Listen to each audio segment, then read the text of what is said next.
আমি সেদিন হাওড়া যাব বলে বাস স্ট্যান্ডে দাঁড়িয়েছি। এক বৃদ্ধকে দেখলাম আমার পাশে থাকা একজনের জল খাওয়া পুরো চাতক পাখির মতো দেখছেন।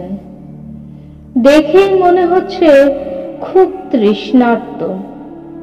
তখন আমি একটা জলের বোতল কিনে ওই বৃদ্ধ মানুষটাকে দিলাম। দেখলাম বৃদ্ধ মানুষটি খুশি হয়ে বোতলে থাকা পুরো জলটাই খেয়ে নিলেন।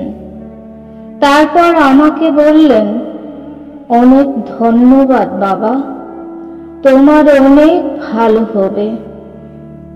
আমি তখন কৌতূহলবশত জিজ্ঞাসা করলাম, কোথায় যাবেন আপনি?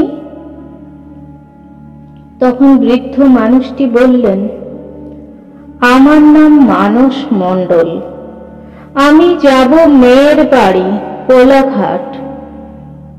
ও, তা বেশ ভালোই তো।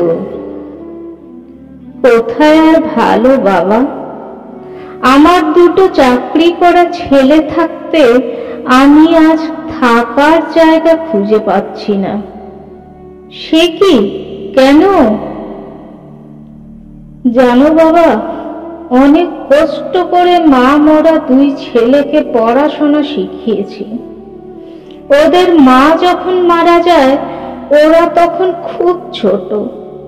আমাকে অনেকেই বলেছিল আবার বিয়ে করতে, কারণ এই 3 ছেলে মেয়েকে মানুষ করতে আমি একা পারবো না।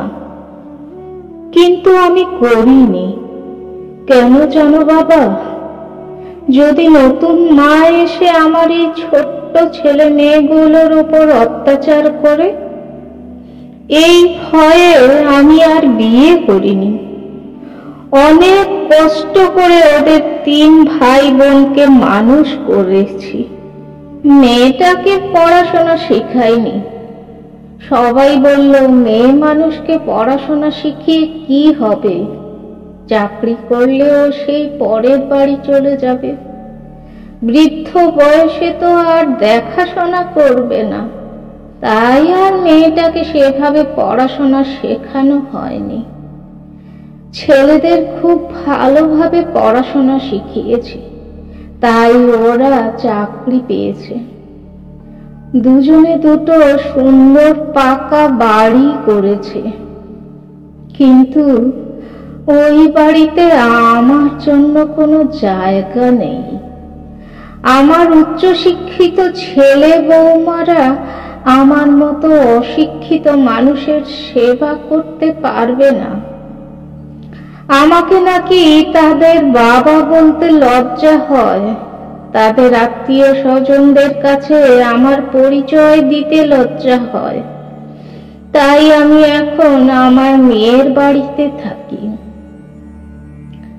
আমার জামাই গরিব হতে পারে, খুব ভালো মনের মানুষ জানো বাবা। খুব বেশি পড়াশোনা নেই, চাষবাস করে সংসার চালায়। জামাইয়ের বাবা মা নেই, তাই আমাকে খুব শ্রদ্ধা ভক্তি করে। আমার মেয়েও আমাকে খুব ভালোবাসেন। আমি এখানে এসেছিলাম আমার মরে যাওয়া স্ত্রীর ছবিখানা আনতে। একটা খুব দুঃখ থেকে গেল জানো বাবা। আমার মেয়েটাকে যদি একটু ভালোভাবে পড়াশোনা শেখাতাম, তাহলে হয়তো আমার মেয়েটাও আজ।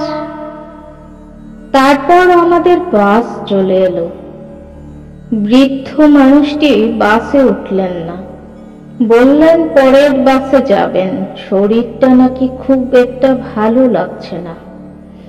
আমি বৃদ্ধ মানুষটাকে বললাম, সাবধানে থাকবেন। তারপর আমি আমার গন্তব্যে যাওয়ার জন্য তৈরি হলাম। আমি বাসে বসে বসে ওই বৃদ্ধ মানুষটির করুণ মুখটার কথা ভাবছিলাম। আর ভাবছিলাম, মানুষ কেন পুত্র কামনা করে? এই দিন দেখার জন্য